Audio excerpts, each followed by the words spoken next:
మంచిదండి. పరిశుద్ధ గ్రంథమైన బైబిల్లో నుండి పరిశుద్ధ పరమాత్ముడు మన కొరకు వ్రాయించిన వాక్యం మనం చదువుకొని జ్ఞాపకం చేసుకుందాం. దినవృత్తాంతములు 2వ గ్రంథం 33వ అధ్యాయం. దినవృత్తాంతములు 2వ గ్రంథం 33వ అధ్యాయంలో మొదటి నుండి కొన్ని వచనాలు మనం చదువుకుందామండి. 9 వచనాల వరకు మనం చదువుకుందాం. దినవృత్తాంతములు 2వ గ్రంథం 33వ అధ్యాయము మొదటి 9 వాక్యములను మనం చదువుకుందాం. 20 వరకు అవసరమే కానీ మరి అవసరాన్ని బట్టి మనం చదువుకుందాం. దినవృత్తాంతములు 2వ గ్రంథం 33వ అధ్యాయము మొదటి 9 వాక్యాల్ని మనం చదువుకుందాం. మనష్షే ఏలను ఆరంభించినప్పుడు 12 ఏండ్ల వాడై యెరూషలేములో 75 సంవత్సరములు ఏలెను. ఇతడు ఇశ్రాయేలు ఎదుట నుండి యెహోవా వెళ్ళగొట్టిన అన్యజనులు చేసిన హేయక్రియలను అనుసరించి యెహోవా దృష్టికి చెడు నడత నడిచెను. ఇతడు తన తండ్రి అయిన హిజ్కియా పడగొట్టిన ఉన్నత స్థలములను తిరిగి కట్టించి బయలుదేవతకు బలిపీఠములను నిలిపి దేవతా స్తంభములను చేయించి ఆకాశ నక్షత్రములన్నిటిని పూజించి కొలిచెను.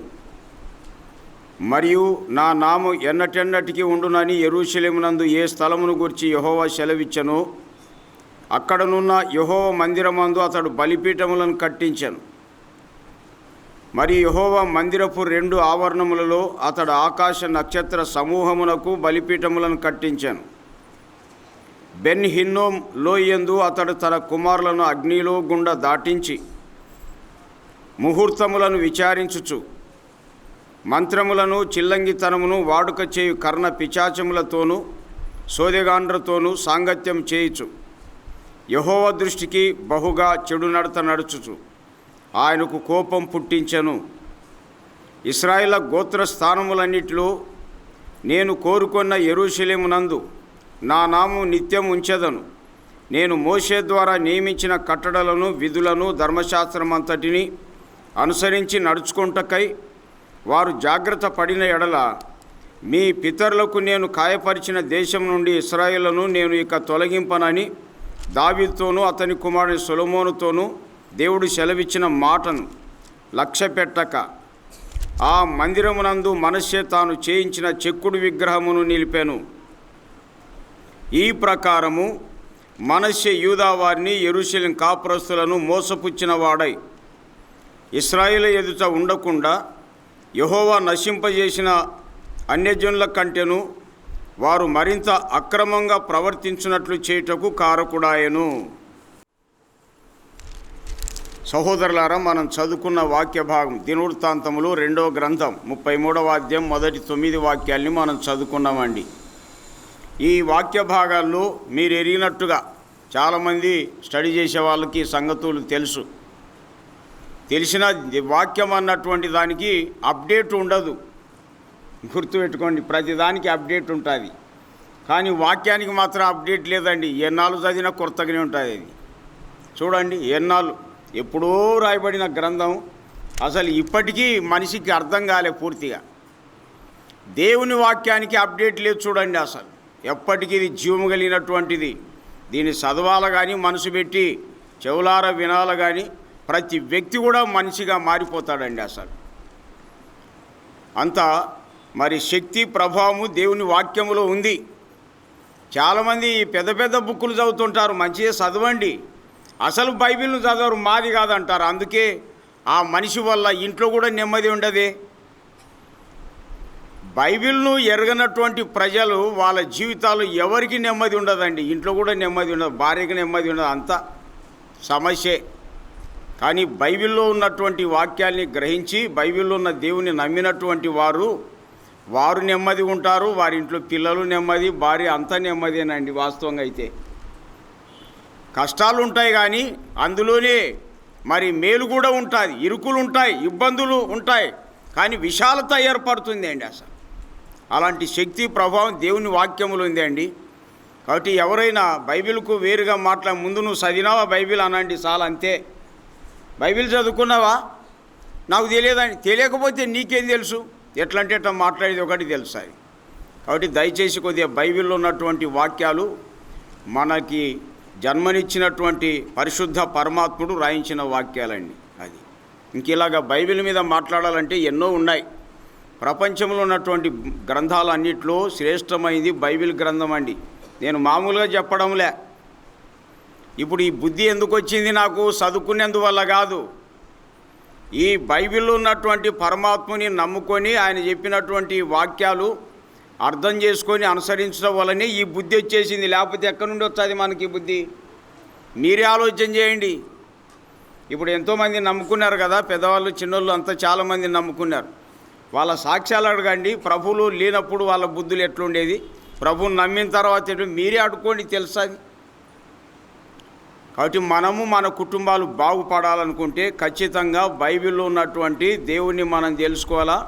ఆయన మన కొరకు వ్రాయించిన వాక్యాలను మనం చదవాలా, వినాలా, గ్రహించి నడుచుకోవాలండి. అప్పుడు కుటుంబాలు బాగుపడతాయి. బాగుపడాలనుకుంటే మాత్రం ఇది మరొక దారి లేదండి. అలాగ చేసే గ్రంథం ప్రపంచంలో ఉన్న గ్రంథాల్లో ఒక బైబిల్ గ్రంథం మాత్రమే. కాబట్టి దయచేసి నిర్లక్ష్యం చేయవద్దు. ఇది మాది కాదు అనుకుంటాను. అంత అమాయకులు అనుకునే మాటలండి. నేను బాధతో భారంతో చెప్తున్నా. నేను ఎవరినైనా అడుగుతా. పెద్ద పెద్దోళ్ళు ఎదురవుతుంటారుగా విద్యావంతులు. మాకు నువ్వు చదివినావాను అంటే చదవకపోతే నీకేం తెలుసు అసలు? ఎట్లంటే ఎట్లా మాట్లాడేది తప్ప తెలియదయ్యా. కొద్దిగా చదవాల గ్రంథాన్ని. చదివి పడేసినండి అంటారు కొందరు. చదివినారంట, చదివి పడేసిన అంటారంట. ఏం నేర్చుకున్నాడు చదివి పడేసి? యాదో అక్కడక్కడ చదివింటాడు 2-3 వాక్యాలు, 2 అధ్యాయాలు 3 అధ్యాయాలు, కానీ అర్థం కాదు. ఓకే, గమనిద్దాం. మనం చదువుకున్నటువంటి వాక్యాల్లో మనం జ్ఞాపకం చేసుకుంటున్నాం. ఒక మనష్షే రాజు పాలన అన్నటువంటిది మనకు కనబడుతుంది. 1 నుండి 20 వచనం వరకు మనం చూస్తామండి. మనష్షే అన్నటువంటి రాజు పాలన. మనష్షే అనే పేరు కలిగినటువంటి వారు వెల్నోన్గా 2 చూస్తాం. అంటే బాగా పరిచయంగా ఉన్నటువంటి వ్యక్తులను 2 గమనిస్తామండి. ఒక ఆయనేమో ప్రధానమంత్రి కుమారుడు. ఐగుప్తు రాజు రాజ్యమునకు ప్రధానమంత్రి అయ్యాడు. ఎవరు? యోసేపు. ఆ యోసేపు ప్రథమ కుమారుని పేరు కూడా మనష్షే. ఆదికాండం 41వ అధ్యాయం 51వ సెక్షన్లో వ్రాయబడింది అండి. మనష్షే అంటే మరచుట, మరిచిపోనట్లు చేయుట అన్న అర్థమిచ్చే పేరే మనష్షే అంటారనమాట. కాబట్టి ఒక ప్రధానమంత్రి కుమారుడు ఆదికాండంలో కనపడతాడు మనష్షే. ఇక్కడ మనం చదువుకున్నటువంటి ఈ వ్యక్తి ఎవరంటే ఒక రాజకుమారుడు. హిజ్కియా అన్నటువంటి ఆ రాజు యొక్క కుమారుని పేరు ఇక్కడ మనష్షే మనం చూస్తున్నామండి. కాబట్టి ఆ మనిషి ఒకటి అనుకుంటే పొరపాట్లు పడతాం. ఆదికాండంలో మనష్షే ఆయన వేరే, ఇక్కడ దినవృత్తాంతం 2వ గ్రంథంలో ఉన్నటువంటి మనష్షే ఈయన వేరే. మనం స్టడీ చేస్తున్నది రాజు అయినటువంటి హిజ్కియా కుమారుడగు మనష్షేను గురించి మనం స్టడీ చేస్తున్నామండి. అసలు ఈయన గురించి ఆలోచన చేసినట్లయితే చాలా విషయాలు మనం తెలుసుకోగలుగుతాం. ఎందుకు ఇలాగా ఈయన గురించి తెలుసుకుంటున్నామంటే ఈయన ఒక రాజకుమారుడు అనే మాట ఉంది అండి. నిన్ననే కొన్ని విషయాలు మనం గుర్తు చేసుకున్నాం కదా. మనకు కూడా రాజు ఉన్నాడు. ఏ రాజు ఆయన? మీరు చెప్పినట్టు రైటేనండి. సకల యుగాల్లో రాజు, సర్వభూమికి రాజు, ఇశ్రాయేలు రాజు, అన్యులకు రాజు, తర్వాత యూదుల రాజు అనే మాట ఇలాగ ఎన్నో చూస్తాం. 47వ కీర్తనలో సర్వభూమికి రాజు యెహోవా దేవుడు అని చూస్తాం. ఇశ్రాయేలుకు రాజు అని చూస్తాం. అన్యజనులకు రాజు అని కనబడుతుంది.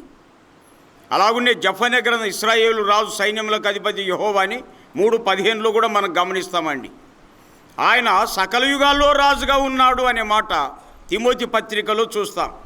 మొదటి పత్రిక 1:18 వాక్యములో జ్ఞాపకం చేసుకుంటాం. మరి ఆ రాజు సకల యుగంలో రాజు యేసుక్రీస్తు పేరున ఈ ప్రపంచానికి వచ్చాడు. యేసుక్రీస్తు పేరున ఈ ప్రపంచానికి జన్మించాడండి. ఆయన పుట్టుకతోనే ఏ పేరు పెట్టాడు తెలుసా? తూర్పు దేశ జ్ఞానులు యూదుల రాజుగా పుట్టినవాడు ఎక్కడ ఉన్నాడు? రాజుగా పుట్టాడంట ఆయన. ఇలాంటి సెంటెన్స్, ఇలాంటి వాక్యం ఎవరి గురించి లేదండి ఏ గ్రంథంలోనైనా. మీరే ఆలోచన చేయండి. అసలు ఎవరి గురించి కూడా లేదండి. అందరూ పుట్టిన తర్వాత వారి వారి క్యారెక్టర్స్ని బట్టి, వాళ్ళ ప్రవర్తన బట్టి పేర్లు పెట్టారే తప్ప, గొప్పోడో తక్కువడో పేర్లు పెట్టారే తప్ప అసలు పుట్టుకతోనే అలాగా రాజుగా పుట్టినవాడిగా యేసు ప్రభు లాంటి వారుగా ఎవరు చరిత్రలు కనిపించవండి. మీరు గమనించాలా బాబు, ప్రతిదీ చాలా జాగ్రత్తగా ఆలోచన చేయాలి. ఎట్లంటే అట్లా మనం తల ఊపకూడదండి. ఎందుకంటే చదువుకున్నాం కదండి, కొంతైనా చదివిన తర్వాత ఆలోచన చేయాలనా లేదా? అమ్మ మీరు కూడా చాలా జ్ఞానవంతులు, విద్యావంతులారా, కొద్ది ఆలోచన. ప్రతి దాన్ని మనం ఎట్లంటే అట్లా నమ్మకూడదండి. అసలు చదువుకునేది ఎందుకయ్యా? లెక్కలు సోషల్ ఒకటే అని చెప్పడానికేనా చదువుకునేది? ఇట్లాంటి చదువర్లు ఎంతమంది ఉంటే దేశం బాగుపడుతుంది? లెక్కలు సోషల్ ఒకటేనా? ఇంజనీరింగ్ మెడికల్ ఒకటేనా? మీరే ఆలోచన చేయండి. ఓసారి నేను జ్ఞాపకం చేశాను దృష్టాంతం. ఒక పెద్ద సభ జరిగిందండి. ఆ సభలో ఒక ఆయన పెద్ద ఇంజనీర్ లేచి, రానోడు రానెట్టను ఉండాలిగా, నీకు ప్లాన్ ఇచ్చేది తెలుసులే, దేవుని గురించి నువ్వేం చదివినావు, నీ సబ్జెక్టే వేరు, నువ్వు చదివిందే వేరు, దేవుని గురించి మాట్లాడతారా? ఆయన ఏమన్నాడంటే, దేవుళ్ళు అందరూ ఒకటేలే అన్నాడండి. ఏమన్నాడమ్మా? కొద్దిగా నిద్రపోయేటోళ్ళు కూడా మేల్కొని చెప్పారు ఏమనుకోకుండా. అందరూ విద్యావంతులు కొద్దిగా గమనించండి బాబు. ఎందుకంటే ఎంత చదువులు చదివినా అంతేనా? ఇంకా తుమ్మ చెట్లు జమ్మి చెట్లేనా దేవుడు అంటే బాధపడతారయ్యా? భారంతో బాధ ఎందుకు మనం చదువుకోండేది? అన్ని దేవుళ్ళు అని చెప్పడానికైనా చదువుకోండేది. ఇంకా ఆలోచన చేయండి బాబు, దయచేసి విశాల మనసుతో ఆలోచన చేయండి, తొందరపడకుండా. ఎందుకంటే నేను యేసు ప్రభువును పిచ్చితనంగా నమ్ముకోలే, ఖచ్చితంగా ఆయన లక్షణాలు తెలుసుకొని నమ్ముకున్నా.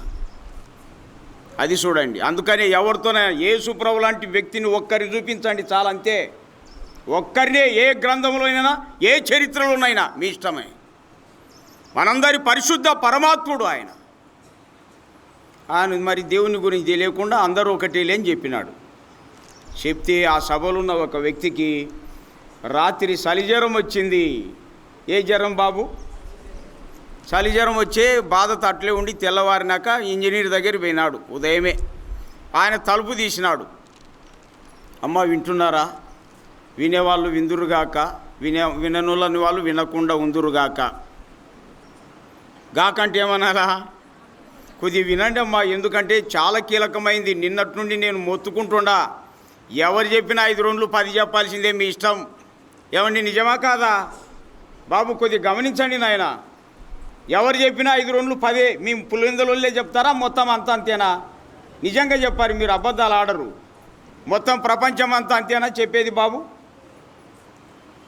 కరెక్ట్ చెప్పారండి. ఎందుకు అట్లా అంటే 5 రోజులు 10 అనేది సత్యమా? అది సత్యం అనేది యావత్ ప్రపంచ ప్రజలందరికీ ఒక్కటే, అది మర్చిపోవాకరి ముందు. సత్యం అనేది యావత్ ప్రపంచ ప్రజలందరికీ ఒక్కటే. ఎవరు చెప్పినా 3 ఏళ్ళు 20 చెప్పాల్సిందే.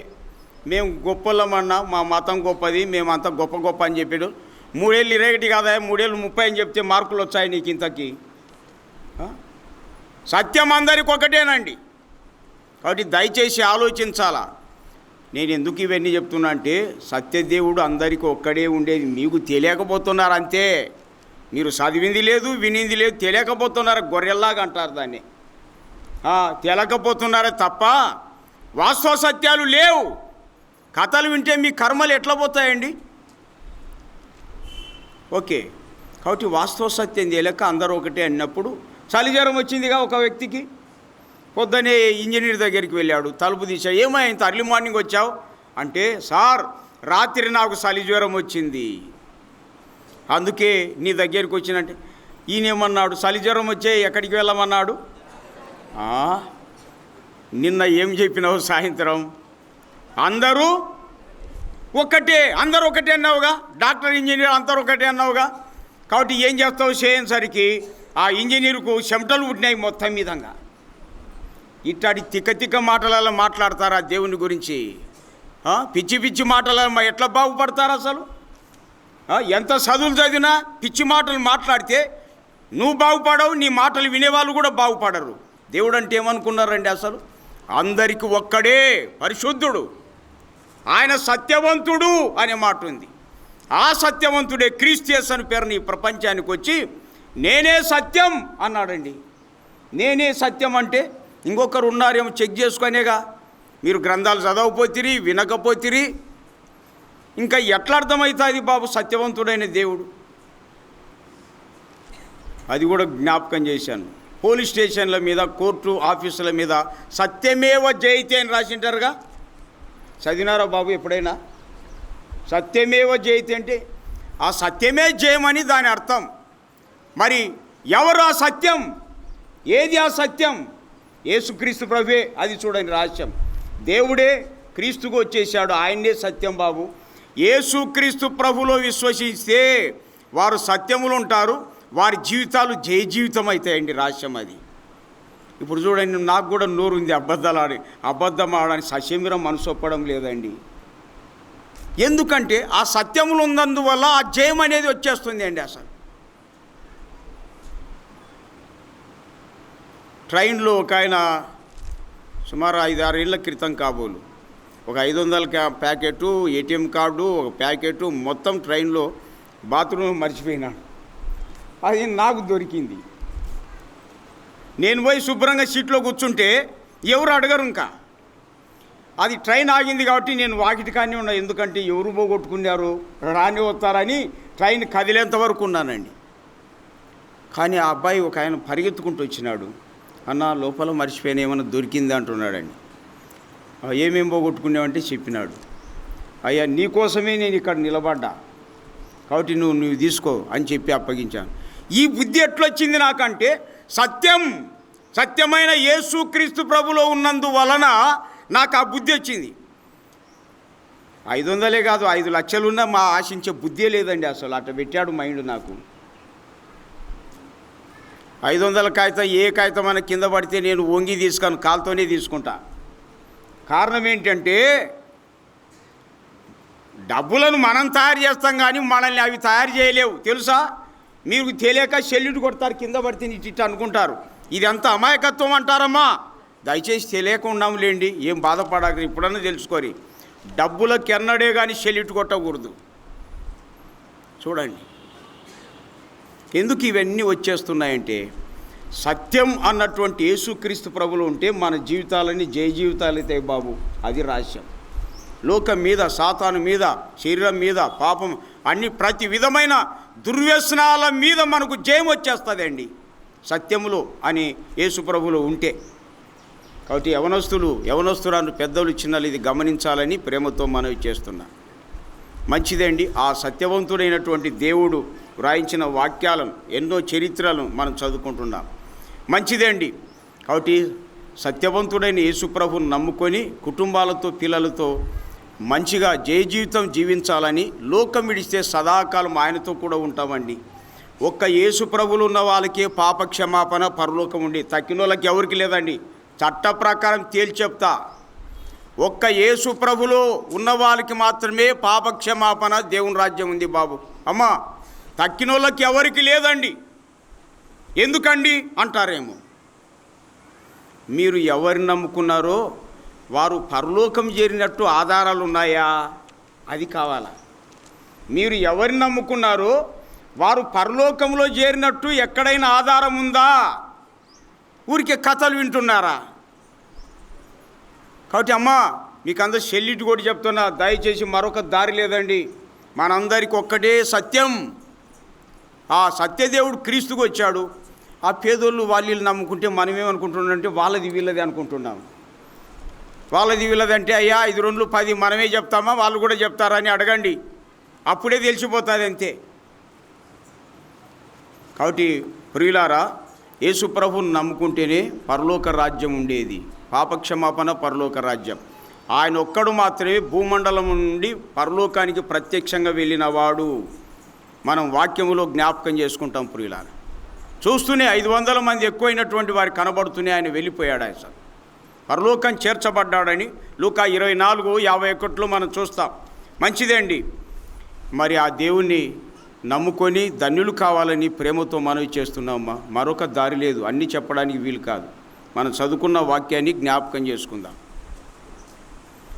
రాజు అయిన మనష్షే రాజు పాలన అన్నటువంటిది మనం చూస్తాం.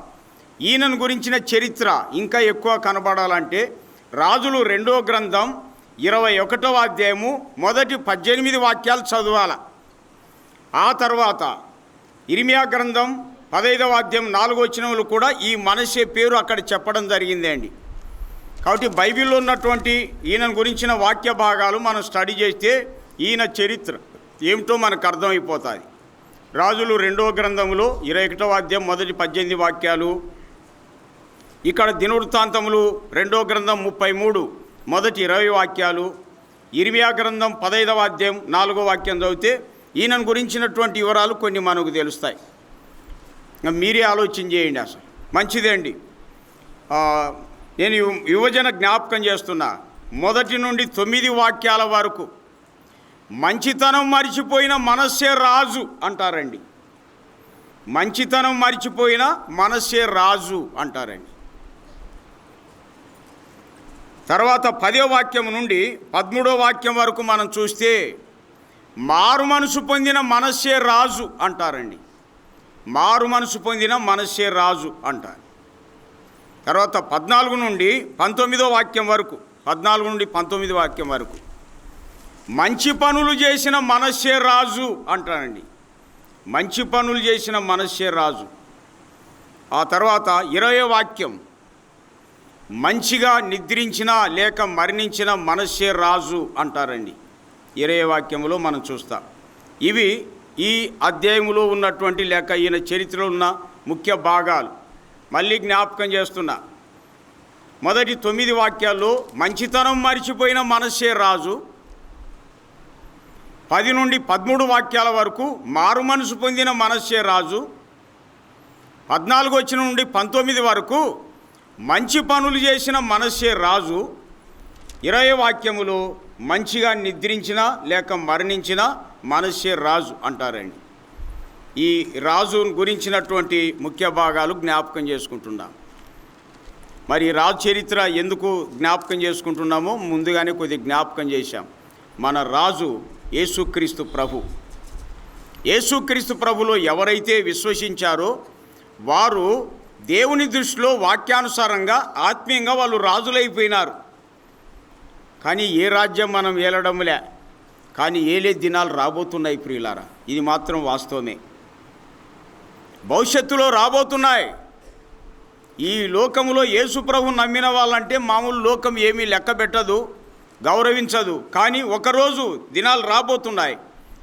యావత్ ప్రపంచాన్ని 1000 ఏళ్ళు ఏలబోతున్నాడు ఆయన.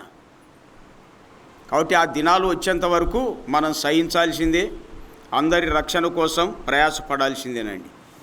కాబట్టి క్రీస్తు యేసు ప్రభు అన్నటువంటి ఆ రాజులో ఉన్న వాళ్ళందరూ కూడా ఆత్మీయంగా రాజులైనట్టు కొరింథీ మొదటి పత్రిక 4:8లో మనం జ్ఞాపకం చేసుకున్నాం. మంచిదండి. ఈయన గురించిన వివరాలు గుర్తు చేసుకుందాం. మొదటి 9 వాక్యాల్లో ఏం చెప్పుకున్నాము?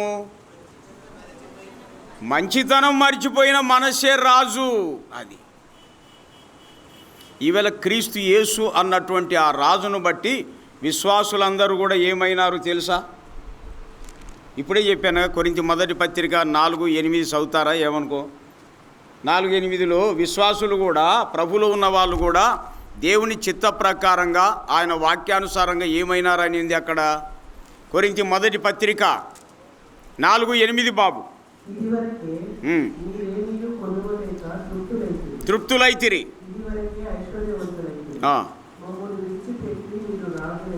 మమ్మును విడిచిపెట్టి మీరు రాజులైనారు అన్నాడు పౌలు. కొరింథీ పట్టణములో ఉన్నటువంటి వారు, ప్రభువును నమ్ముకొని పరిశుద్ధులుగా తీర్చబడినటువంటి వారు, పరిశుద్ధ సంఘంగా ఏర్పాటైనటువంటి వారిని గురించి మీరు రాజులైతిరి అనే మాట ఉంది అండి. మనం ఇప్పుడు ఓల్డ్ టెస్టిమెంట్ స్టడీ చేస్తున్నాం కదా. మనష్షే రాజు ఏం మర్చిపోయినాడు? మంచితనం మర్చిపోయినాడండి. అసలు ఈవేళ క్రీస్తు యేసు ప్రభువులో ఉన్నటువంటి పరిశుద్ధులారా, విశ్వాసులారా, మనం కూడా చెక్ చేసుకుందాం. మనం ఏమైనా మంచితనం మర్చిపోయినామా అనేది చాలా కీలకమైంది అండి. చాలా కీలకమైంది. మొదటున్న ఆసక్తి, మొదటున్న ఉద్యమం, మొదటున్నటువంటి తీవ్రత, అది ఏమైనా లోపించిందా మనం చెక్ చేసుకోవాలన్నమాట. అది చూడండి, మంచితనం మర్చిపోయాడు ఆయన. ఎంత విచారకరం అండి. రాజు అయిన తర్వాత ఓకే, ఎప్పుడు రాజు అయినాడు చూద్దాం. చూడండి, మనష్షే ఏలను ఆరంభించినప్పుడు 12 ఏళ్ల వాడై యెరూషలేములో 75 సంవత్సరములు ఏలేను అనే మాట ఉంది. ఎంత వయసులో రాజయ్యాడు? 12 ఏండ్లలో రాజైనాడండి. వీళ్ళ నాన్న పేరు హిజ్కియా రాజు అంటారు. హిజ్కియా వాళ్ళ నాన్న పేరు.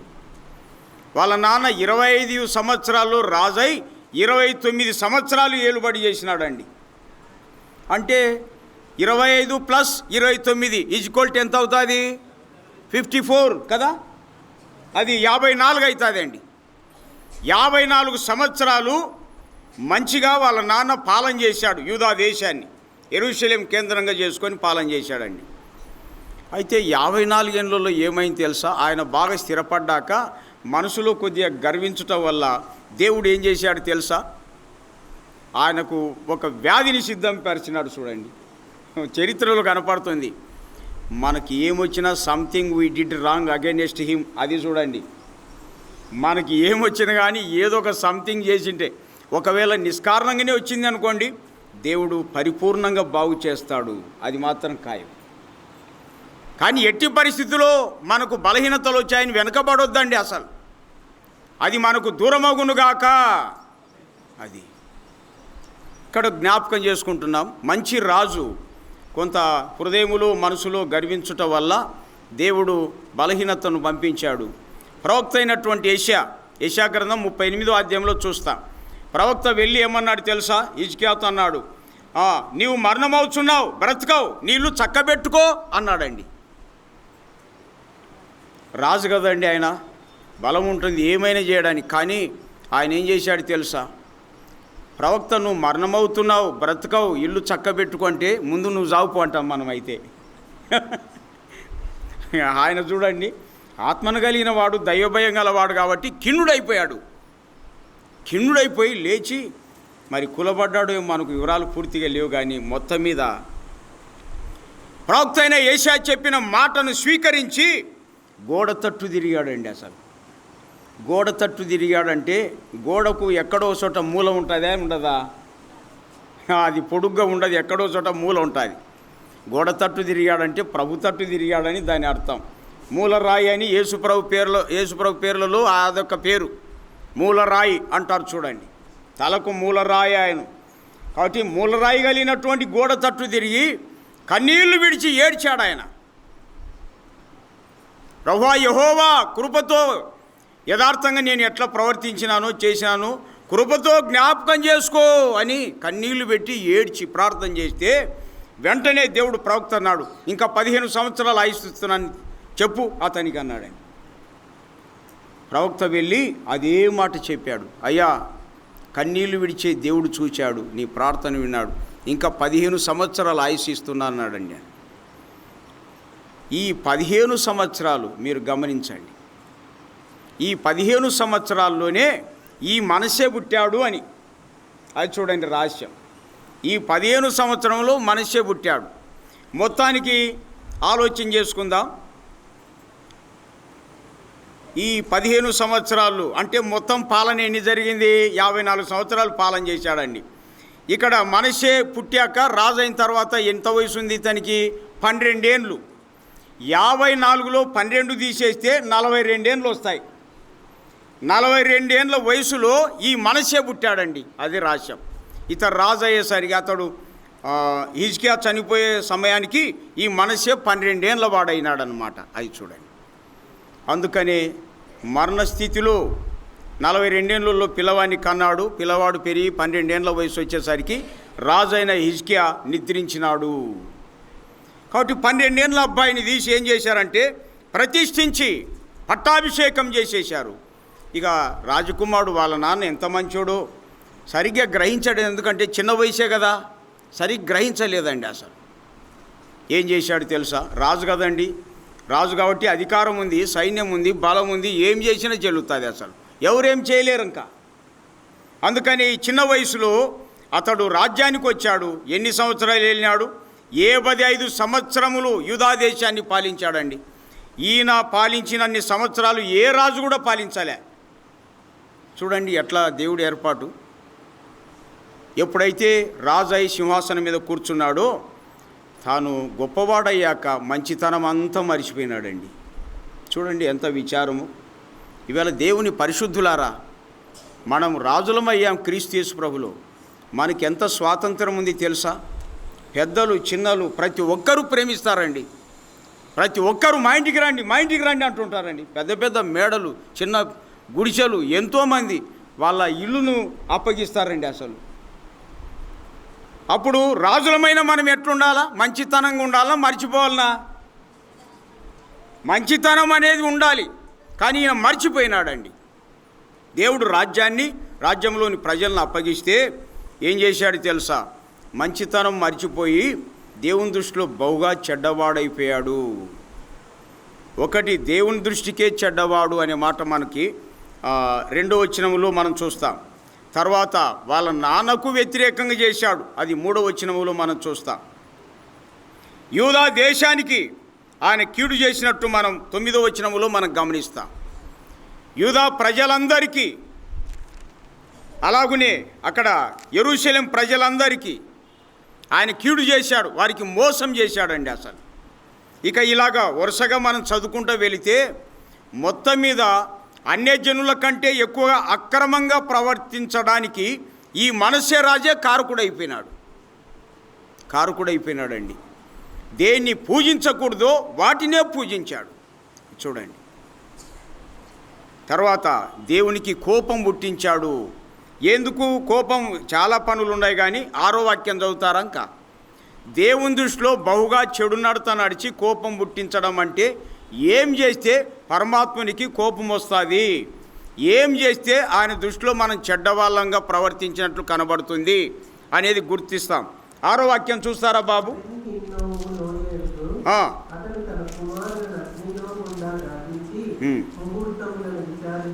అక్కడ ఆగుదాం, ఇంకా ఎన్నో ఉన్నాయి అక్కడ. ముహూర్తములను విచారించి అండర్లైన్ చేసుకుందాం. అది ఒకటి, బెన్ హిన్నోము లోయందు అతడు తన కుమారులను అగ్నిలో గుండా దాటించుట, ఇదొక తప్పు.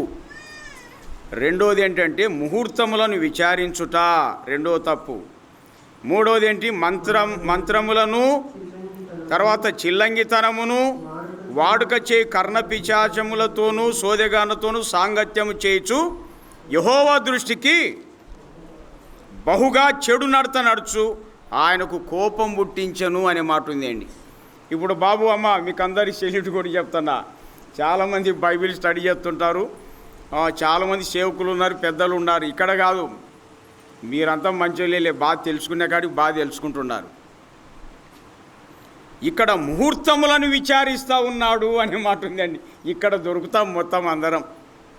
ముహూర్తాలంటే ఏంటివి అమ్మా? కరెక్ట్ చెప్పారు చూడండి, మంచి రోజు చెడ్డ రోజు అని చెప్పి. మన విశ్వాస జీవితం వల్ల అక్కడే బయటపడుతుంది చూడండి. అసలు బాబు పెద్దలు కూడా సెల్యూట్ కూడా చెప్తున్నా, ఈసారి నుంచి అట్లా చేయొద్దు అంటే దేవుడు నన్ను అలాగ నడిపించిన వాటిగా కాబట్టే చెప్తున్నా.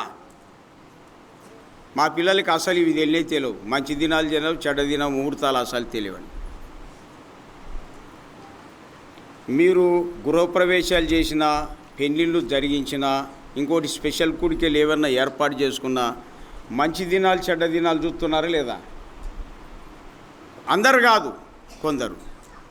ఈసారి నుండి ఎవరైనా మంచి దినాలు చెడ్డ దినాలు చూచి గృహప్రవేశాలు పెళ్ళిళ్ళ కార్యక్రమాలు పెట్టుకున్నారంటే వాళ్ళందరూ కూడా విశ్వాసులైన దేవుని దృష్టిలో బహుగా చెడ్డోళ్ళు, చెడ్డ నడత నడిచిన వాళ్ళు అని చట్టంలో ఉంది చూడండి. అన్న వింటున్నారా? వినకపోతే అంతే సంగతులుగా. నా పెళ్ళికి అమ్మాయి వాళ్ళ నాన్న అడుగొస్తారా అన్నాడు. నో అన్న. నేను ఏంది అడిగేది అయ్యా? బైబిల్ తెలియని వాళ్ళని అడుగుతానా నేను? నరకానికి పోయేటోళ్ళని నేను అడుగుతానా? ప్రభుదాస అని ఉన్నాడు కానీ నంద్యాల ప్రభుదాస రెడ్డి అని ఉండేవాడు. అంటే మన జగన్ గారి వాళ్ళ పెదనాయన కాబోలు అబ్బను. ఆయన దగ్గరికి పోయినా, ఆయనే నాకు ముఖ్యం. ఎప్పుడు పెట్టుకున్నారు రాజారావు అంటే, నేను ఎప్పుడు అసలు చేస్తాను, పెద్దలుగా దైవజనులుగా మీరు చెప్తే నేను నోట్ చేసుకొని ఆ రోజే వివాహం జరిగించుకుంటాను. ఆయన డైరీ చూసుకొని ఏం చేసిన అంటే వెంటనే డేట్ ఇచ్చాడు. 1985 ఏప్రిల్ 17, 18 కాబోలు. మీరు చెక్ చేసుకొని కావాలంటే 16, 17, 18, 10 మీరు గమనించాలి. నాకు తెలియదు కానీ పెళ్ళికి వచ్చిన ఆయన ఒక ఆయన అన్నాడు, ఈరోజు అమావాస్య కదన్నా, ఎట్లా పెళ్ళి అవుతుంది అన్నాడు నాతో. ఏం బాబు అర్థమవుతుందా అంటే, అయ్యా లేకపోతే అమావాస్య ఆగుతుందా ఏమైనా అన్న నేను. చూడండి, అమావాస్య రోజు నా పెళ్ళి జరిగింది, మరి నేను సావలేదే. ఇప్పుడు 64 రన్నింగ్లు ఉండా నేను. ఏమండి అర్థమవుతుందా? 64వ సంవత్సరం రన్నింగ్లు ఉండా, నేను సావలేదే. దేవుడు నాకు పిల్లల్ని ఇచ్చినాడు, వాళ్ళకు పిల్లల్ని ఇచ్చినాడండి. మన్మన్లు మన్మరాన్లు ఉన్నారు. ఎందుకు ఇలాగంటే, క్రీస్తు యేసునందున్న వారికి ఏ శిక్షా విధి లేదండి. అష్టమి రోజు చేసుకునే లేదు, అమావాస్య రోజు చేసుకునే లేదు, ఎప్పుడు లేదు. దయచేసి దేవుని నమ్మనటువంటి ప్రజల సలహాలు పాటించొద్దు. అలాగా పాటించినట్టు అయితే దేవుని దృష్టిలో అది చెడ్డ ప్రవర్తన, బహుగా చెడ్డగా జీవించిన వాళ్ళండి. అసలు నేను ఇంతకుముందు చెప్పాను కాబట్టి, ఒక అబ్బాయి అప్పు చేసుకొని పెళ్ళికి సిద్ధమైనాడు. వాళ్ళ ఇంట్లో వాళ్ళ జేజి చచ్చిపోయింది. జేజి అంటే ఏమంటారు, నాయన అమ్మను జేజి అంటాం అన్నమాట. నాయన అమ్మ అన్నమాట. వాళ్ళను జేజీ అని చెప్పి పిలుస్తాం మేము. మీ సైడ్ ఎట్లా పిలుస్తారు నాకు తెలియదు. రైటేనా? ఓకే, మనం అంత ఒకటేలే. ఓకే, ఆ తూర్పు సైడ్ పోతే అందరూ తాత తాత అంటారండి. అమ్మ నాయన తాతనే, నాయన తాతనే, అంతే.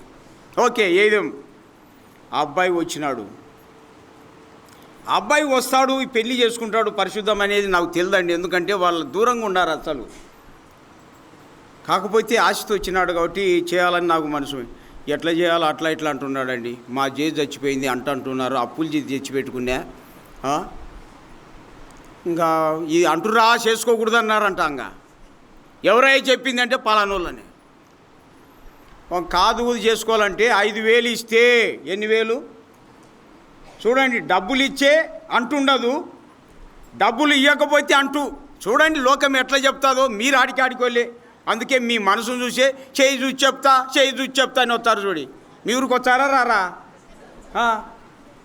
వాళ్ళకు బతకలేకనే అడకనీకి వచ్చినారు. ఇంకా వాళ్ళతో మనం చేయి చూపించుకున్నామంటే మనకెంత బుర్ర ఉన్నట్టు. కొంతైనా ఆలోచన వద్దా బాబు? మీకు అందరికీ సెల్యూట్ కూడా చెప్తున్నా, బాధపడాకరి. నేను ఎన్నడే కానీ ఇట్లాంటి చూపించుకొని కూడా అసలు వాళ్ళకు గతి లేకనే వస్తున్నారు. మనదేంది భవిష్యత్తు చెప్తారు? ఎవరై చెప్పింది అని విన్నాడు. 5,000 అయితే ముందే అప్పుల పాలైనవి ఏం చేస్తామంటే, అట్లా కాదయ్యా. యేసుక్రీస్తు ప్రభు మన శిక్ష, మన బాధ, మన శాపం, మన మరణం, శని దరిద్రం మొత్తం భరించి కొట్టేశాడా. ఎవరైతే నమ్ముతారో వాళ్ళందరికీ ఆశీర్వాదమే తప్ప శాపమే రాదు, శనే లేదు, అంటే లేదని చెప్పానండి. అట్లా అన్నాడు. అట్లేం చెప్పాను. మొత్తం డేట్ ఫిక్స్ చేసి పెళ్లి చేసినామండి. అసలు 3 కొడుకులు 1 బిడ్డ. అంటే మేము పెళ్లి చేసే కొడుకులు పుడతారా అనుకునేవారు. మళ్ళీ ఉన్నారండి. ఇప్పుడు ఎందుకు చెప్తున్నా అంటే, దేవుని నమ్మని వాళ్ళ సలహాలు అడగొద్దు. మంచి దినాలు చెడ్డ దినాలు చూడొద్దమ్మా.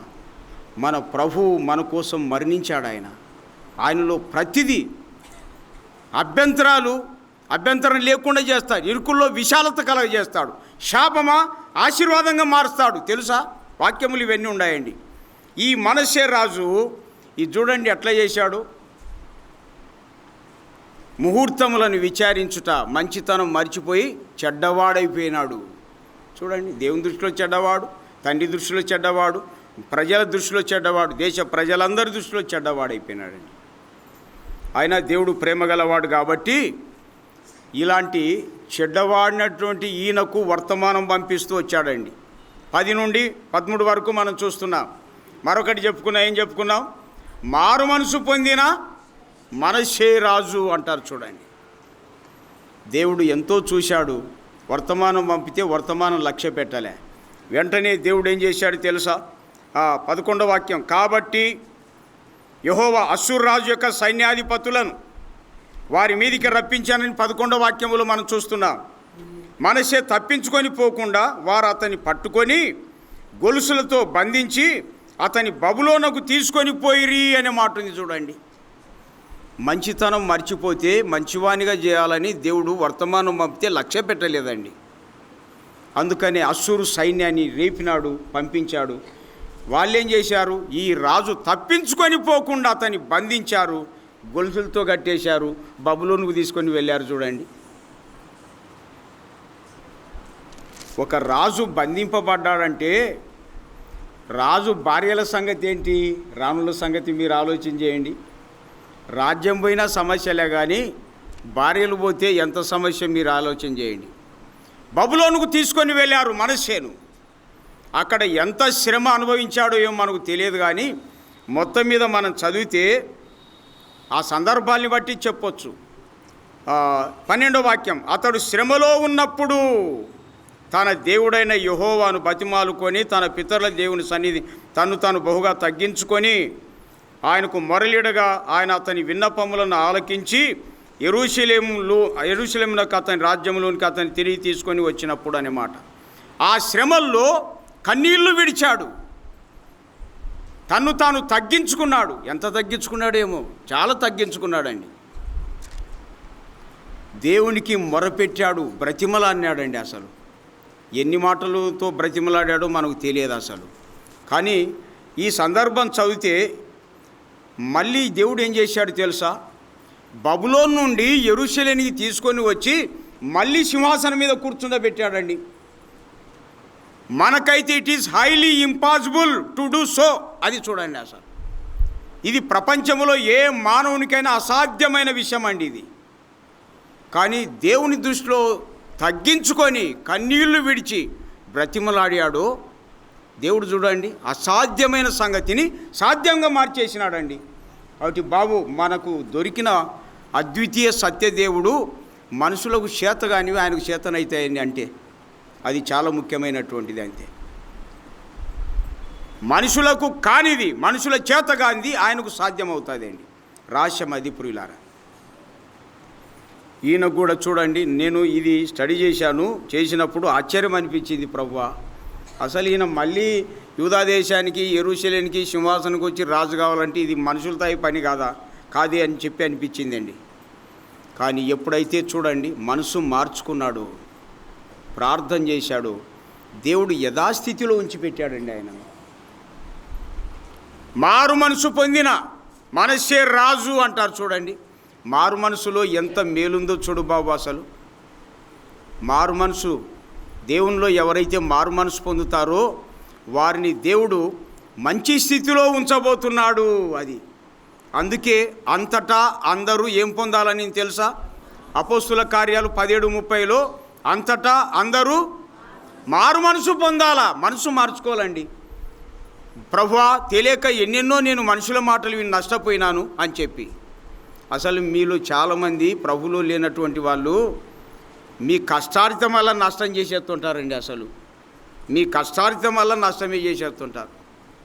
ఆడికి తిరుగు ఆ పని చేయి, ఈడికి తిరుగు ఈ పని చేయి అంటుంటే వచ్చిన డబ్బలా దానికే పోతుంది. ఏం బాగుపడరు ఎవరు. కానీ మాకు అవి లేవే, అందుకే చేసుకున్న కష్టం మిగులుతుంది. మీరే బాగున్నారంటే మేము బాగుండక మీరు బాగుంటారా అని నేను ఒకరితో. కాబట్టి అమ్మా, ప్రభు మాటలే మనం విందాం, మంచి స్థానములో మనం నిలుద్దాం. అలా కావాలంటే మనష్షే రాజు మారు మనసు పొందాడు, ప్రభుని వేడుకున్నాడు. కాబట్టి మనం కూడా మారు మనసు పొందితే మంచి స్థితిలో ఉంచబోతాడండి. కాబట్టి పెద్దలు చిన్నలు ఈ విషయాన్ని గమనించాలని ప్రేమతో జ్ఞాపకం చేస్తున్నా. కీర్తన కూడా పాడతారు కదా, మారు మనసు నొందుమా జాగు చేయకు సోదరా, తడవు ఎలా ప్రభు కడకేగేగా ఇక కడవారి కాలమయేగా. మారు మనసు పొందితే మహోన్నత స్థితిని ఆయన దయచేస్తాడమ్మా. కాబట్టి దయచేసి మనసును ప్రభు వైపు తిప్పుకోనండి. అదే మారు మనసు. ఇంతవరకు లోకం వైపు ఉన్నది, ప్రభు వైపు మనసు తిప్పుకోవడము మారు మనసు ప్రియులారా. ఇది పొంది ధన్యులు కావాలని హెచ్చరిక చేయబడుతున్నాం. ఓకే, మారు మనసు పొందిన మనష్షే రాజును గురించి మనం విన్నాం. మళ్ళీ రాజు అయ్యాడు ఆయన. తర్వాత 14 నుండి 19 వరకు ఏం చెప్పుకున్నాము, మంచి పనులు చేసిన మనష్షే రాజు. ఓకే, ఎన్నో పనులు ఉన్నాయి, జస్ట్ అలా చూద్దాం. 15-16 చదువుతారా బాబు? యెహోవా మందిరము నుండి ఆ. అన్యుల దేవతలను విగ్రహములను తీసివేసి ఆ. యెరూషలేమునందును యెహోవా మందిర పర్వతమునందును తాను కట్టించిన బలిపీఠములన్నిటినీ తీసి పట్టణము బయటికి వాటిని నాగి వేయించెను. తీసివేయించాడా, లాగి వేయించాడా? అది చూడండి ఎట్లుందో. ఎంత మంచి పని, తెలియనప్పుడు అట్లా చేశాడు. దేవుని మందిరములో దేనికే అంత నానాక పనులు చేశాడండి. ఎప్పుడైతే యెహోవాయే దేవుడై ఉన్నాడు అని ఎప్పుడైతే ఆ నిజ దేవుణ్ణి తెలుసుకున్నాడో, మందిరములు అపవిత్రమైనటువన్నీ కూడా లాగి వేయించాడండి బయటికి.